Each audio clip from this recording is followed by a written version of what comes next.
믿습니다. 네, 아멘이시죠. 우리 옆에 있는 분들과 인사하겠습니다. 오래간만에 당신은 예수님의 꽃입니다.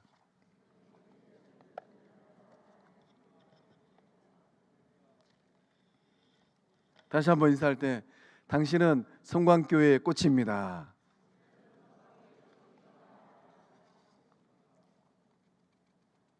입술의 고백처럼 예수님의 꽃이 되어지고 우리 성광교회 꽃이 된 줄로 믿습니다. 일심, 예수, 승리, 성령, 충만, 은혜, 70년, 꿈꾸는 100년, 속도를 좀 내보겠습니다. 일심, 일도, 예수, 승리, 성령, 충만, 일심, 일도, 꿈꾸는 100. 네, 여기서 이제 70년인지 100년인지 왔다리 갔다리 하는 것 같아요. 은혜, 10년, 꿈꾸는 100년. 할렐루야. 입술의 고백처럼 이루어질 줄로 믿습니다. 오늘 말씀의 제목이 이제 하나님 나라에 들어가려면입니다. 하나님 나라에 들어가려면 어떻게 해야 되는가? 그 22절 하반절 말씀 보면 또 우리가 하나님 나라에 들어가려면 바울 사도가 하나님 나라에 들어가는 삶, 그 삶이 어떤 삶인지에 대해서 오늘 말씀을 통하여서 바울과 바나바의 개인적인 삶의 모습, 신앙의 여정, 또 이제 믿음의 형제들을 권면하는 그 모습 가운데 우리가 하나님 나라에 들어가려면 어떻게 해야 되는가에 대해서 조목조목 상세하게 말씀하고 있습니다. 루스드라에서 지난 시간에 살펴봤던 것처럼 바울 사도가 이 평생 이 장애를 갖고 태어나서 걸어보지 못한 사람을 향하여서 이 구원받을 만한 믿음을 보고 일어나 걸어라, 내 발로 바로 일어서라 하니까 그 사람이 벌떡 일어나 버렸어요. 그래서 10절의 말씀처럼 그 사람이 일어나 걷는지라. 평생 걷지 못했던 사람이 이 바울 사도의 입에 선포된 그 이 말의 권능으로 벌떡 일어나 버렸습니다. 이 사건이 루스드라에 있는 많은 사람들에게 화제거리가 되어 버렸어요. 사람들이 어떤 반응을 하였는가에 대한 말씀이 기록되어져 있습니다. 우리 11절과 12절의 말씀 함께 읽어 보겠습니다. 시작. 무리가 바울이 한 일을 보고 르가오니아 방언으로 소리를 질러 이르되 신들이 사람의 형상으로 우리 가운데 내려오셨다 하여 바나바는 제우스라 하고 바울은 그 중에 말하는 자이므로 헤르메스라 하더라. 아멘. 루가오니아 루스드라에 있는 많은 사람들이 이 놀라운 이적과 기적을 일으킨 바울과 바나바를 보고 깜짝 놀라버렸습니다. 그래서 이 사람들이 이 걷지 못한 사람이 일어나서 걷는 것을 바라보고 바울과 바나바는 누구인가? 신들이 사람의 형상을 입고 이 땅에 내려왔다. 이렇게 고백을 하면서 그 시대 때 이 많은 사람들이 알고 있었던 이 제우스와 헤르메스 그 이름을 딱 흔히 붙여 주었습니다. 그래서 바나바는 이 그리스 로마의 신화에 나오는 신들 중에 최고의 신인 제우스라고 이름을 붙여주고, 또 이제 바울은 이 바나바에 비해서 말을 너무 잘하니까 이 신들의 이 대사격인 이 헤르메스 그 신의 이름을 딱 붙여 주었어요. 그래서 이제 이 바울과 바나바 앞에 엎드려서 제사를 하려고 했습니다. 영적 위기는 멀리 있지 않아요. 우리는 바울과 바나바가 이 믿음의 여정, 이 구원의 여정을 걸어가면서 가장 심각한 영적 위기 가운데 봉착해 있다 하는 것을 우리는 알아야 됩니다. 영적 위기는 언제 우리에게 다가올까요? 사람들이 찬사를 보내고 사람들의 평가가 막 치솟을 때, 그때 영적 위기가 우리 가운데 오는 것입니다. 우리 성곽의 모든 식구들은 인생길을 걸어가면서 때때로 이런저런 사람들의 말을 많이 들었을 것 같습니다. 어떤 사람은 나를 참 기분 좋게 세워줍니다. 이것도 잘하고 저것도 잘하고, 여기서도 두각을 나타내고 저기서 두각을 나타내고, 아, 내가 없으면 일이 안 되겠구나. 그때 바로 영적 위기가 오는 거예요. 이런 사람들의 찬사와 평가를 통하여서 내 마음이 나도 모르는 사이에 자고해집니다. 그때 정신을 바짝 차리지 않으면 하나님의 영광은 다 뒤로해버리고 십자가의 원수가 되는 길을 걸어가게 됩니다. 오늘 이 밤에 우리 성곽의 모든 권속들은 주님 부르시는 그날까지 어떤 영적 위기가 온다 할지라도 정신을 바짝 차리고 예수 그리스도의 참된 주의 제자가 될 줄로 믿습니다. 하나님께서 인생 끝나는 그 순간까지 쓰시는 의의 축복의 통로 다 될 줄로 믿습니다. 우리 옆에 있는 분들 보고 인사합시다. 권사님, 장로님, 집사님이 해답입니다.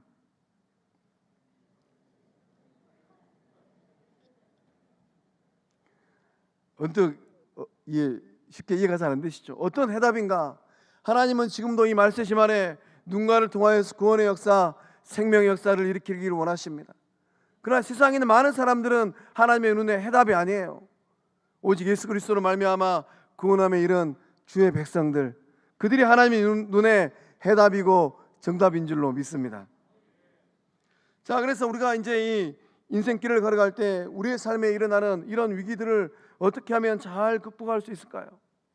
가장 중요한 것은 무엇입니까? 우리가 극복해야 될 것은 자기 우상화입니다. 우리 인간 존재는 인생길을 걸어가면서 이 순간순간마다 자기 우상화에 많이 빠지게 됩니다. 바울과 바나바의 이 영적 위기는 무엇입니까? 바울과 바나바의 영적 위기는 경배하고 제사를 하려고 하는 사람들의 그 요구에 응할 것인가 말 것인가. 이게 지금 바로 바울과 바나바의 영적 위기의 순간입니다. 모르는 척하고 눈 반쯤 감고 사람들이 하는 찬송과 영광을 또 그 경배를 받아버리면 참 편하고 좋을 것 같습니다. 그러나 그렇게 되면 하나님과는 영영 이제 이별이에요. 하나님께 더 이상 쓰지 않습니다. 인간의 마음속에는 악한 본성이 다 있어요. 우리 안에 있는 악한 본성은 어떤 본성일까요? 자기를 우상화하고 또 그것을 즐기는 겁니다. 누군가가 나를 높여주는 그 순간이 바로 우리가 자기 우상화에 빠지는 첫 순간입니다. 그때 정신을 바짝 차려야 돼요. 그때 정신을 바짝 차리지 않으면 나도 모르는 순간에 그런 나를 즐기게 됩니다. 누군가가 나를 또 칭찬해 줘야 되는데 내가 이만큼 일을 했는데 왜 아무개는 그런 평가를 해주지 않을까?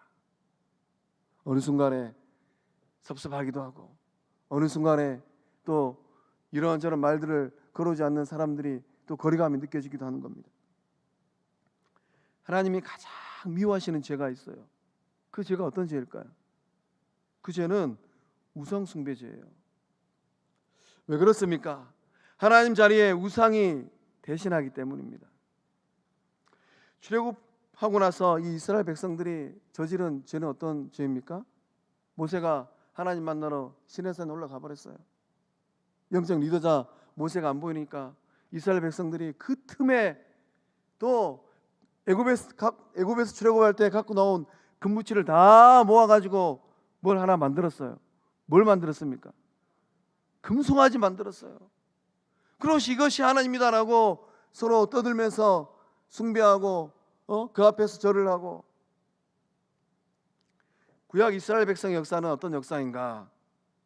하나님과 우상 사이에서 방황하는 역사예요. 하나님의 선민인 이스라엘 백성들이 하나님을 섬긴다고 하면서 틈만 나면 우상을 얼마나 많이 섬기는지 몰라요. 그래서 구약 성경을 읽어보면 우상들의 이름이 다양한 이름이 등장합니다.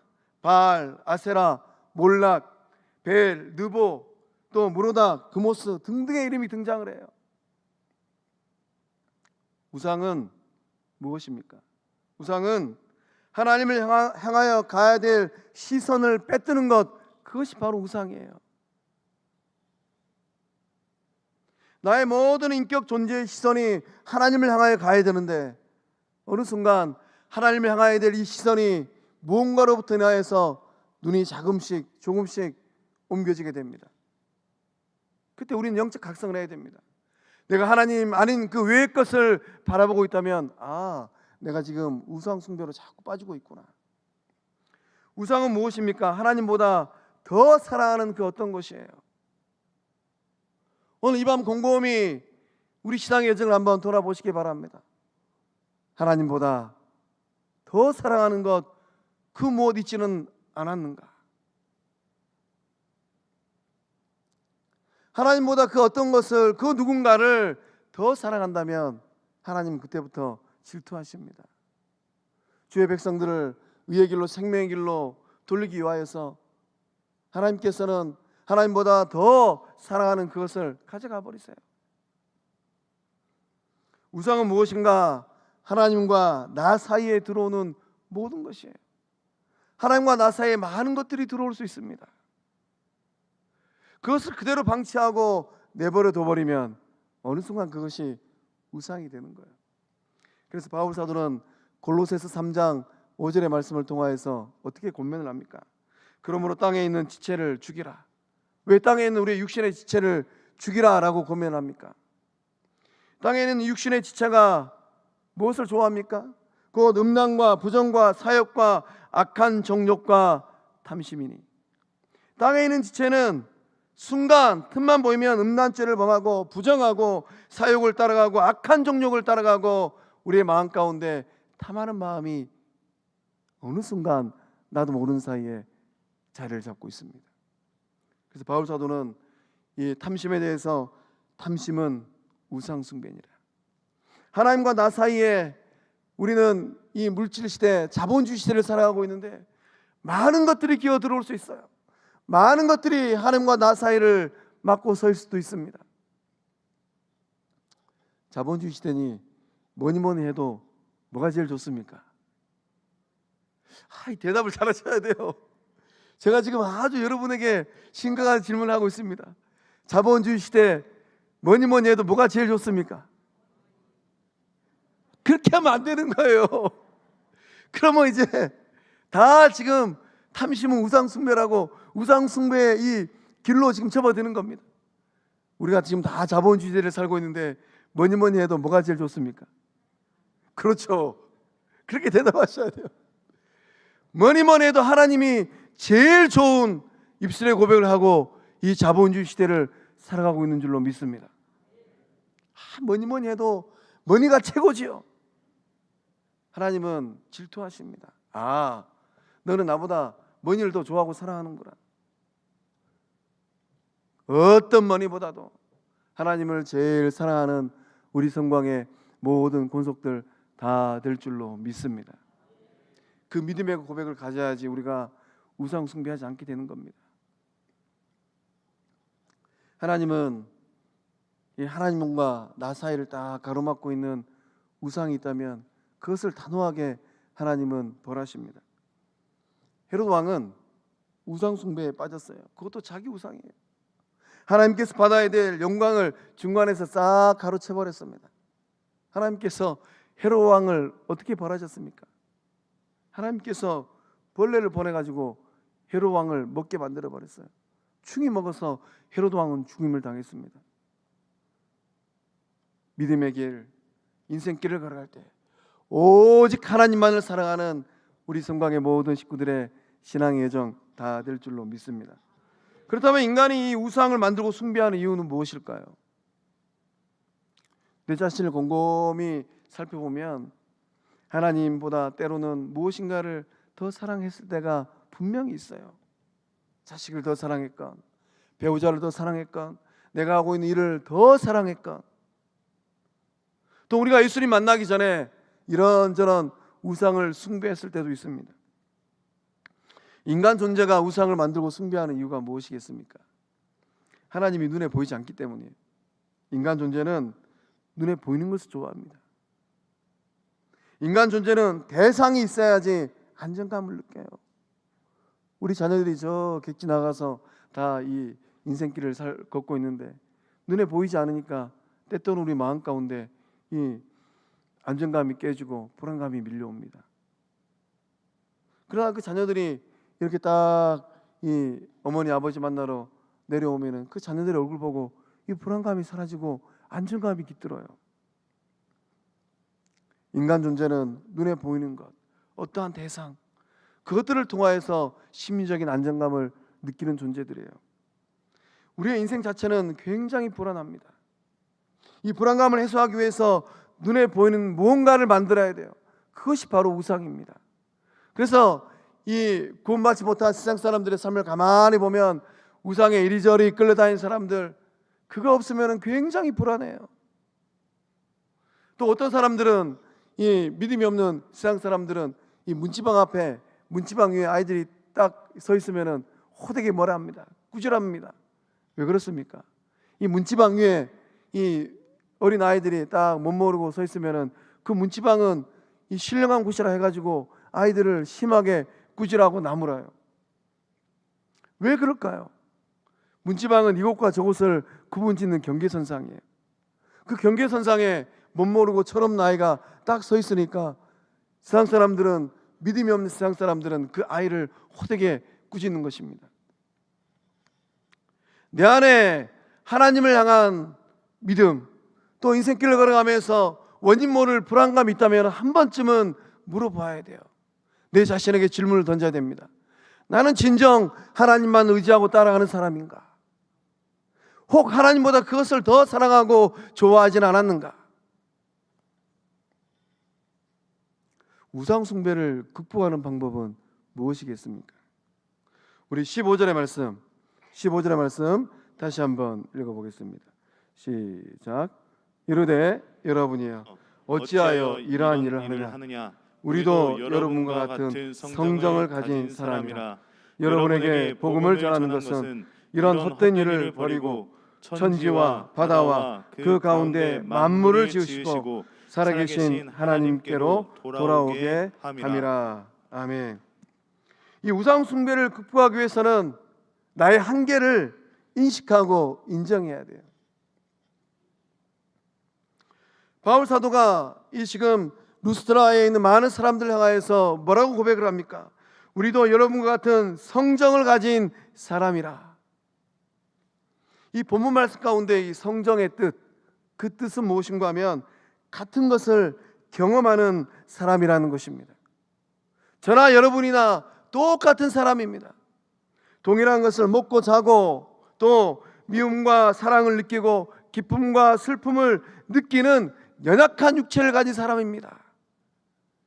이 바울 사도가 자신의 한계 상황을 스스로 고백하는 거예요.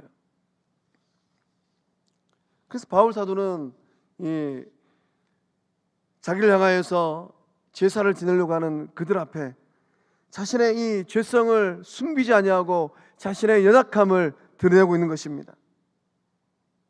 우리가 이 주님과의 관계 가운데 하나님을 섬기면서 자기 우상에 빠지지 않기 위해서는 나의 한계를 잘 알아야 돼요. 나는 어떤 사람인가?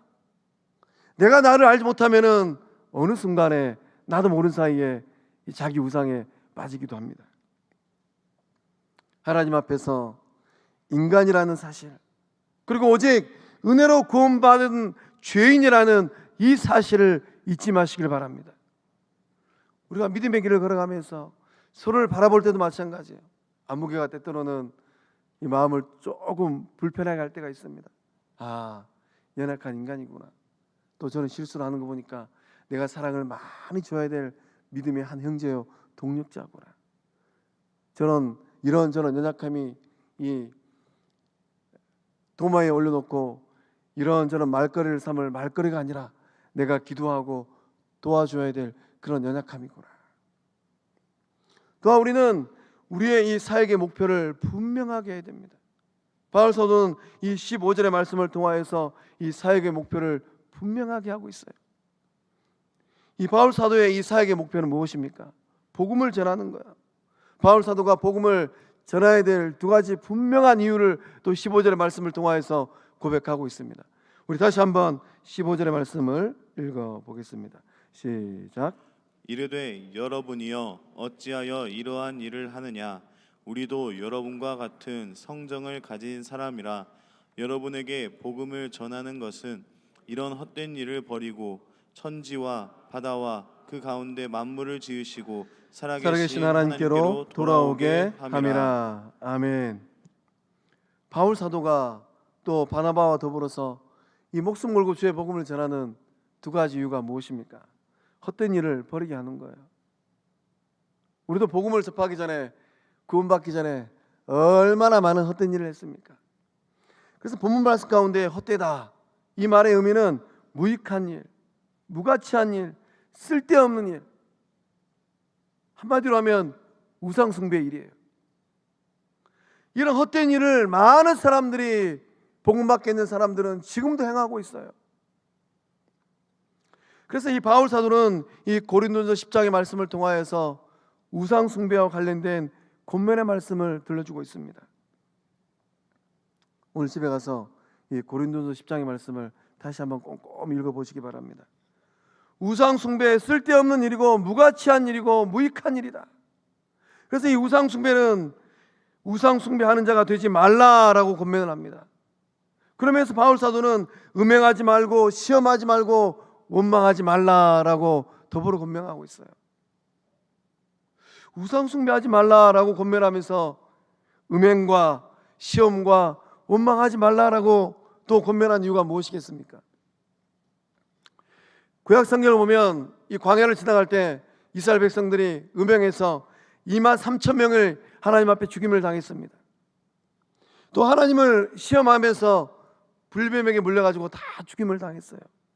또 어떤 사람들은 원망함으로 말미암아 멸망시키는 자에게 멸망을 당하게 되었습니다. 이 모든 일들이 바로 바울 사도가 금하고 있는 우상 숭배예요. 또 바울 사도는 이 고린도서 10장의 말씀을 통하여서 우상 숭배하는 일을 피하라라고 권면합니다. 우리가 인생길을 걸어가고 믿음의 길을 걸어갈 때 하나님께서 기뻐하지 않는, 하나님의 영광을 가로채는 그 어떠한 것이 있다면 그것을 피하라는 거예요. 그래서 바울 사도는 이방인들, 무릇 이방인이 죄사하는 것은 귀신에게 하는 것이다 라고 또 권면합니다. 그래서 바울 사도가 고린도 교회 성도들을 향하여서 너희가 귀신과 교제하는 자가 되기를 내가 원치 아니한다 라고 권면하고 있습니다. 우상 숭배하는 것은, 또 우상 앞에 제사를 지내는 것은 귀신과 교제하는 거예요. 우리 성곽의 모든 권속들은 귀신과 교제하는 그런 인생 여정이 아니라 하나님과 영적 교제를 이루는 구원받은 주의 자녀들인 줄로 믿습니다. 전에도 제가 한번 말씀드렸는데, 제가 존경하는 목사님께서 시골에서 목회하실 때에 있었던 일입니다. 그 시골 교회에 이 귀신 들려서 참 고통당하는 이 자매가 있었어요. 그래서 목사님께서 저대로 내버려두면 안 되겠다. 그래서 믿음 좋은 권사님들하고 뜨겁게 기도하고 오늘은 저 자매를 데리고 그 집에 가서 귀신을 축사해야지. 그래서 이제 자매를 데리고 교회에서 뜨겁게 기도하고 그 자매 집을 향하여 걸어가고 있었어요. 근데 자매 집을 향하여 걸어가고 있는데 그 집 가는 길목 중간에 그 교회를 섬기시는 장로님 댁을 지나가게 되었습니다. 그런데 귀신 들린 이 자매님이 이 장로님 댁을 딱 지나가면서 여기에 내 친구들이 굉장히 많이 있는데 그렇게 떠버렸어요. 목사님께서 이게 뭔 말인가 싶어서 그 말만 귀담아 이 마음속에 새겨놓고 자매 집에 가서 귀신 다 쫓아 죽게 하고 축사하고, 그 자매가 이 장로님 집 지나가면서 했던 그 말을 생각해서 장로님을 불렀습니다. 장로님, 오늘 축사하러 가다가 이런 일이 있었는데 이게 대체 무슨 말입니까? 근데 그 장로님이 뭐라고 얘기했는가? 어느 누구에게도 얘기하지 아니했던 그 삶의 단면을 고백하기 시작했어요. 목사님, 잘 아시는 것처럼 제가 저희 집안의 종손입니다. 종손이면서 구원받은 주의 자녀가 되었는데 아무도 모르게 제가 기일이 되면 제사를 지냈어요. 우리가 잘 새겨 들으셔야 됩니다. 바울 사도는 이방인이 제사하는 것은 귀신에게 하는 것이요 라고 고린도 교회 성도들에게 권면하였습니다. 세상에는 많은 사람들이 영적 무지한 가운데 장승 앞에서 또 기일이라고 해서 제사를 지냅니다. 다 귀신과 교제하는 거예요. 세상 사람들이 이 제사하는 날이 되면은 집안에 불을 환하게 밝힙니다. 불을 왜 환하게 밝힌 줄 아십니까? 불이 어두우면 귀신이 눈이 어두워가지고 집을 못 찾아온다고 해요. 또 제사하는 날이 되면은 마당에 쳐놓은 빨랫줄, 그것도 빨간색 빨랫줄은 다 걷어요. 왜 빨간색 빨랫줄을 다 걷는가? 귀신이 제사하는 날 오다가 빨랫줄에 걸려가지고 못 들어온다고. 우리는 믿음으로 인생길을 걸어갈 때 귀신과 교제하는 자가 아니라 오직 성령 하나님과 교제하는 구원받은 주의 사람인 줄로 믿습니다. 아직도 안 늦었어요. 하나님께서 기뻐하지 않는, 나만이 알고 있는, 아직도 끊어지 못한 우상을 숭배하고 하나님보다 더 기뻐하고 좋아하는 것이 있다면 이 밤에 결단하고 다 끊어낼 때 하나님께서 쓰시는 복된 삶이 다 될 줄로 믿습니다. 두 번째, 바울 사도가 이 복음을 전하는 두 번째 이유가 무엇인가? 하나님께로 돌아오게 하는 거예요. 하나님은 어떤 분입니까? 15절 하반절의 말씀 보면 천지와 바다와 그 가운데 만물을 지으시고 살아계신 하나님께로 돌아오게 함이라. 바울 사도는 이 말씀을 통하여서 하나님을 향하여서 5가지 중요한 사실을 고백하고 있습니다. 하나님은 천지와 바다와 만유를 지으신 분인 줄로 믿습니다. 내가 믿고 따라가는 그 하나님이 얼마나 멋있는 하나님입니까? 우리가 눈이 어두워서 밤하늘에 있는 수많은 별들과 행성을 보지 못합니다. 그러나 허블 망원경을 통하여서 우주를 관측하면 놀라워요. 인터넷 통하여서 이 허블 망원경을 통하여서 관측된 우주를 보면 경이롭습니다. 누가 이것을 만들었습니까? 우리가 믿고 우리가 따라가는 생명의 주권자 되신 하나님께서 만들어 놓은 줄로 믿습니다. 나는 아무것도 노력하지 않았어요. 근데 하나님께서 피곤하고 힘들고 지친 나를 위하여서 저 돌산 앞바다를 만들어 놓은 줄로 믿습니다. 아멘 안 하신 거 보니까 어떤 분들은 또 목사님, 그 하나님께서 나를 왜 만들어 놓은 겁니까? 오늘부터 그 믿음을 가지고 세상을 살아가시기 바랍니다. 저 여수 앞바다에 수없이 많은 물고기 떼들이 있어요. 하나님이 누구를 위해 예배해 놓으신 겁니까? 구원받은 우리 성곽의 식구들 위해서 예배해 놓은 줄로 믿습니다.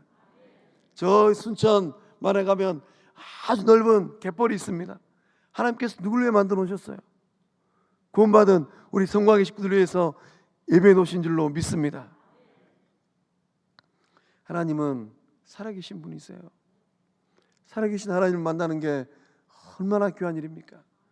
내가 답답하고 힘들 때, 어떤 누구에게도 내 속 이야기를 하지 못할 때 그분에게만큼은 내 속을 비출 수가 있어요.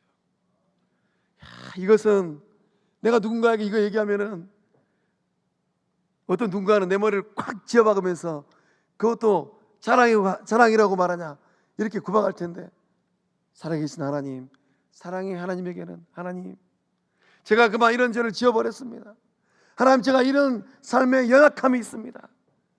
나의 속을 다 비춰줘도 살아계신 하나님은 나를 품어주시고 안아주시고 사랑하시는 하나님인 줄로 믿습니다.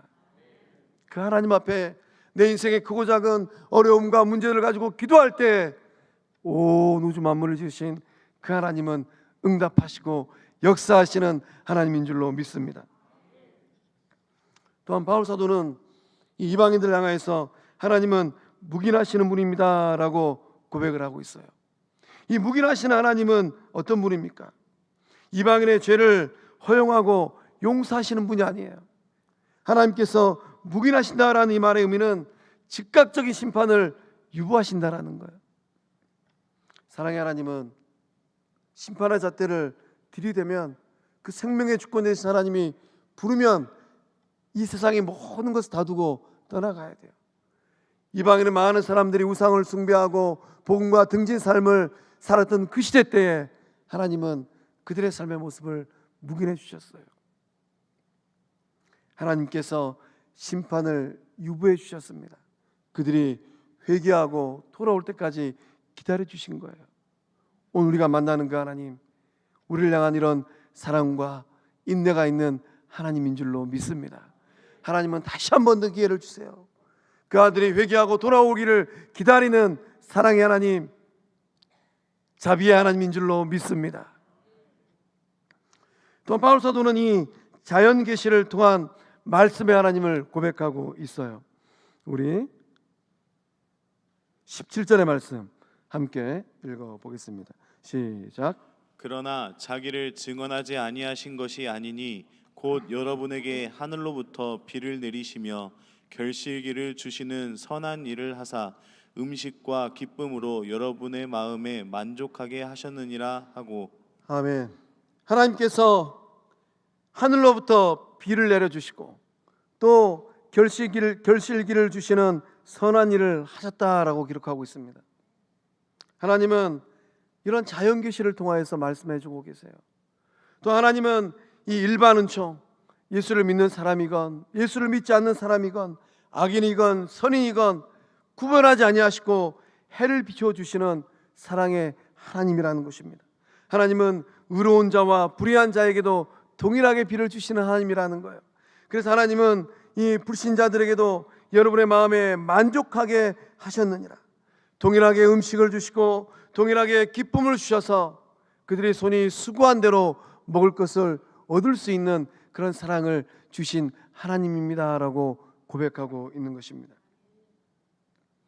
그래서 바울 사도는 이 이방인들에게 이런 하나님에 대해서 설명하면서 이 복음을 증거하면서 하나님께로 돌아오십시오라고 말씀을 증거하고 그들에게 생명의 예수 그리스도를 전하고 있는 것입니다. 오늘 우리 가운데 이 바울 사도가 가졌던 이런 동일한 고백과 확신이 있는 줄로 믿습니다. 아직도 우리 주변에 있는 많은 사람들은 이 하나님을 모르고 있어요. 하나님께서 온 우주 만물을 창조하시고 살아계셔서 사랑하시고 또한 인내하여 주시고 기다려 주시는 그 하나님, 또한 자연 계시를 통하여서 충분하게 말씀하시는 하나님, 일반 은총을 통하여서 가장 좋은 것을 주시는 하나님을 전혀 모르고 있습니다. 누가 이 복음을 전해야 됩니까? 오늘 이 자리에 나와 있는 우리 성광의 식구들이 이 복음을 전해야 될 줄로 믿습니다. 오늘 이 순간까지 입을 딱 다물고 있는 신앙의 여정이 있다면 오늘부터 복음의 입을 크게 열고 내 주변에 있는 지인들, 친척들, 또 이웃들에게 이 생명의 복음을 증거하는 복된 주의 백성들 다 될 줄로 믿습니다. 이 바울 사도가 이제 1차 선교 여행을 이제 마무리 짓는데 이 1차 선교 여행의 특징이 있습니다. 우리 20절과 21절의 말씀을 함께 읽어 보겠습니다. 시작. 제자들이 둘러섰을 때에 바울이 일어나 그 성에 들어갔다가 이튿날 바나바와 함께 더베로 가서 복음을 그 성에서 전하여 많은 사람을 제자로 삼고 루스드라와 이고니온과 안디옥으로 돌아가서 아멘. 바울 사도가 이 1차 선교 여행을 이제 이 마무리 짓는데 바울 사도의 이 선교 여정의 특징은 두 가지입니다. 하나는 전도하는 거예요. 바울 사도는 발걸음 닿는 곳곳마다 기회가 닿을 때마다 복음을 전하였습니다. 심지어 어느 순간에도 복음을 전하였는가 19절의 말씀을 보니까 유대인들이 안디옥과 이고니온에서 왔습니다. 그래가지고 무리를 충동해가지고 바울을 돌팔매질했어요. 그러니까 이 돌맞은 바울이 죽었다라고 생각해서 시외로 끌어다가 내버렸습니다. 그러니까 이제 이 사람들은 죽었다라고 생각하고 그 바울의 시체를 유기한 거예요. 장례를 치러준 게 아니고.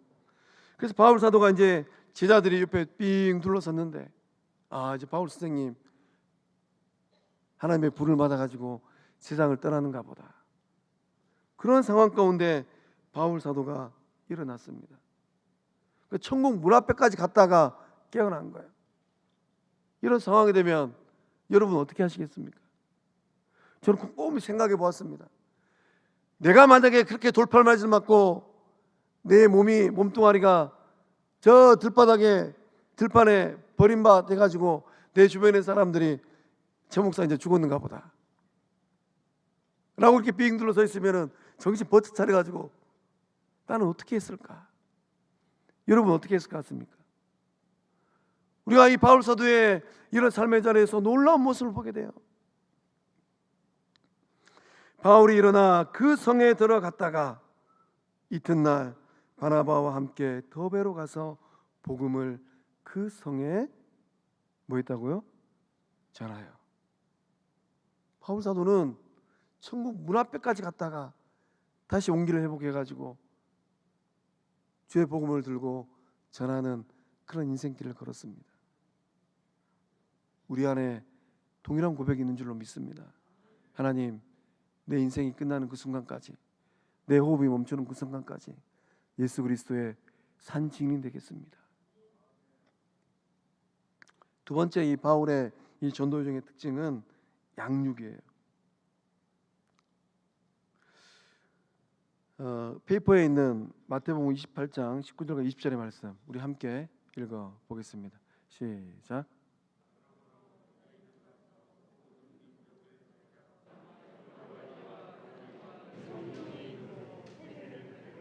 내가 너에게 분부한 모든 것을 가르쳐 지키게 하라. 볼지어다 세상 끝날까지 너희와 항상 함께 있으리라 하시니라. 아멘. 예수님의 지상 명령입니다. 이 말씀 앞에 아멘입니까? 너희는 뭐라고요? 너희는 가서예요. 너희는 예루살렘 성에 머물러 있으라 말씀하지 않으셨어요. 너희는 은혜 받은 그 자리에 머물러 있으라 말씀하지 않았습니다. 주님께서 가라고 말씀하셨어요. 가가지고 모든 민족을 제자 삼고 아버지와 아들과 성령의 이름으로 세례를 베풀고 내가 너에게 분부한 모든 것을 가르쳐 지키게 하라. 가서 복음을 전하고 세례를 베풀고 예수 그리스도의 생명의 말씀을 가르쳐 지키게 하는 것.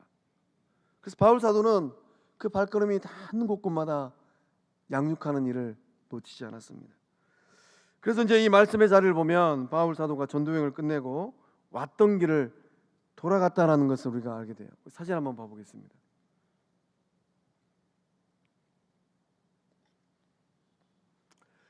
이 사진을 보면 이 더베에서 바울의 출발지가 시리아 안디옥이에요. 첫 번째 출발지가 안디옥, 예루살렘 위에 있는 더베가 이제 1차여행의 마지막 종착지입니다. 그런데 이 더베에서 이 선교여행 다 끝냈으니까 예루살렘 위에 있는 시리아 안디옥으로 가자라고 마음먹으면 며칠이면 갈 수 있어요. 근데 바울 사도는 이 더베에서 선교여정을 다 끝내고 뒤돌아서 했습니다. 뒤돌아서 가지고 왔던 길을 다시 돌아가요. 여기서 중요한 질문이 하나 있습니다. 바울 사도는 왜 왔던 길을 다시 돌아갔을까요? 우리 22절 말씀 함께 읽어 보겠습니다. 시작. 제자들의 마음을 굳게 하여 이 믿음에 머물러 있으라 권하고 또 우리가 하나님의 나라에 들어가려면 많은 환난을 겪어야 할 것이라 하고. 아멘. 바울 사도는 뒤로 돌아가 가지고 제자들을 만나서 그들을 믿음 가운데 잘 양육하기 위해서 이제 그 발걸음을 돌렸습니다. 바울 사도는 영적 스승이 되기 위해서 왔던 길을 되돌아가는 거예요. 오늘 우리 가운데 마태복음 28장 19절과 20절의 말씀에 고백이 있다면 이 시대 가운데 하나님께서 보내신 영적 스승인 줄로 믿습니다. 가서 복음을 전하고 제자 삼아서 하나님의 나라를 세워가는 복된 주의 사람인 줄로 믿습니다. 스승이 되는 비결은 무엇입니까? 말씀 보니까 마음을 굳게 하였다라는 것을 우리는 알게 됩니다. 이 굳게 하였다라는 이 말의 의미는 더욱더 강화시켰다라는 거예요. 더욱더 확실하게 만들어졌다라는 겁니다. 그래서 이 굳게 하였다 이 말씀은 오직 사도행전에서만 사용되었어요. 바울 사도는 이 성도들의 마음, 제자들의 마음을 더욱더 견고하게 만들기를 원하였습니다.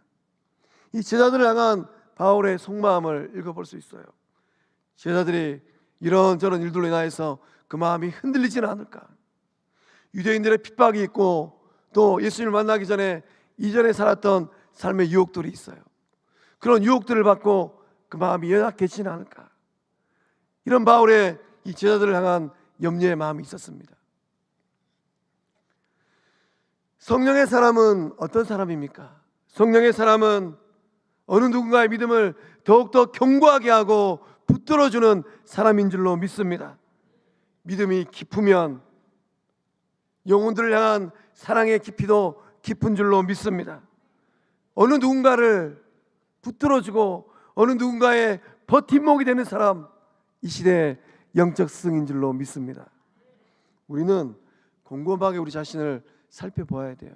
나는 걸림돌인가 디딤돌인가? 바울은 뒤돌아서서 왔던 길을 돌아가면서 복음을 전하였던 그 여정들마다 만났던 제자들의 그 마음을 더욱더 굳건하게 하기를 원하였습니다. 소망합니다. 이 밤에나 우리 성곽의 모든 권속들은 걸림돌이 아니라 디딤돌 될 줄로 믿습니다. 몸에 아무개 보니까 교회 가고 싶은 마음이 사라져 버렸어요. 이건 다 걸림돌이에요. 그러나 아무개 보니까 성광교회 장로님, 권사님, 집사님 보니까 성광교회 가고 싶구나. 성광교회 디딤돌 된 줄로 믿습니다. 그 다음에 이 영적 스승이 되는 비결은 신앙의 여정을 직시하게 만들어주는 겁니다. 하나님 나라에 들어가려면 무엇을 많이 겪어야 됩니까? 말씀 보세요. 하나님 나라에 들어가려면 뭘 많이 겪어야 돼요? 환난을 많이 겪어야 된다라고 바울 사도는 제자들에게 말씀하고 있어요. 저는 이 대목에서 생각이 깊어졌습니다.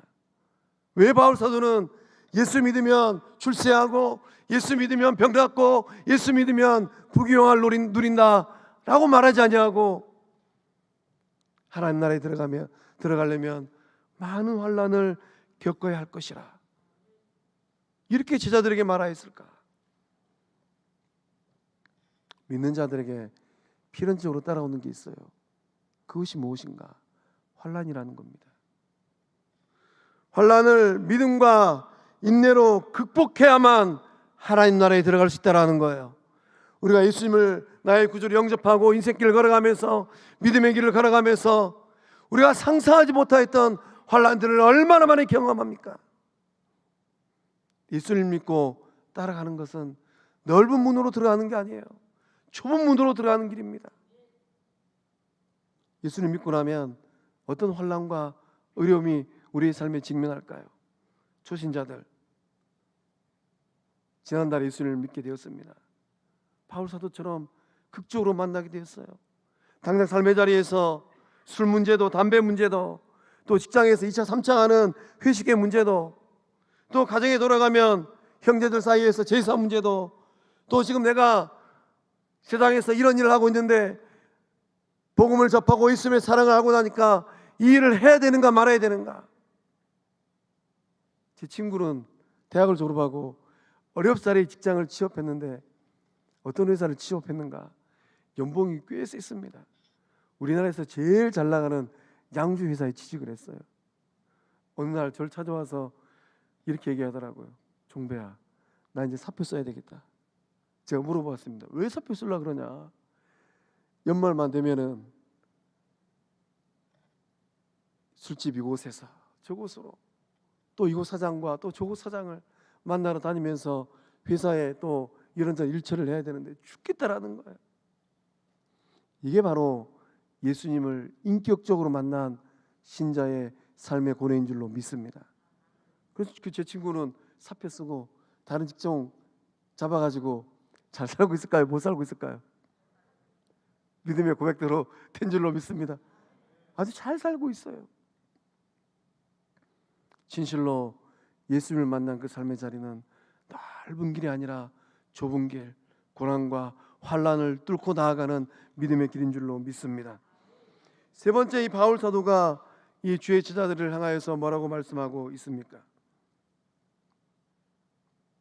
23절 말씀 함께 읽어보겠습니다. 시작.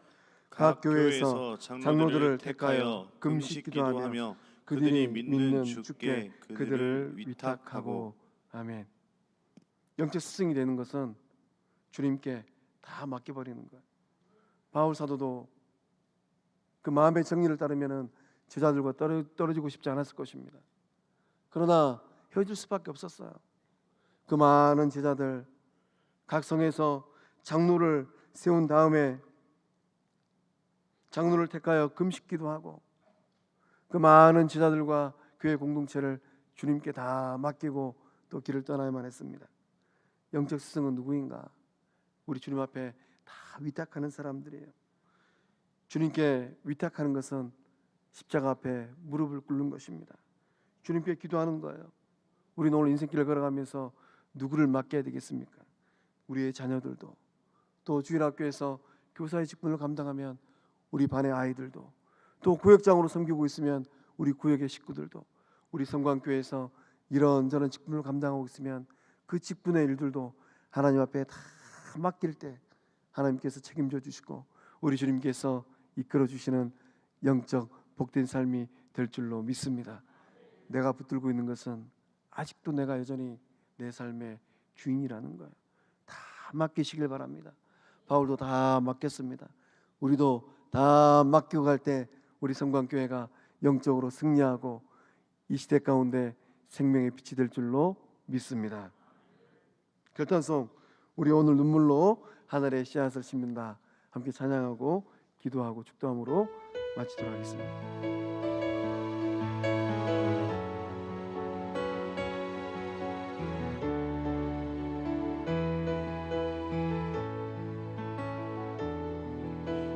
우리 오늘 눈물로 하늘의 씨앗을 심는다. 꿈꿀 수 없어 무너진 가슴에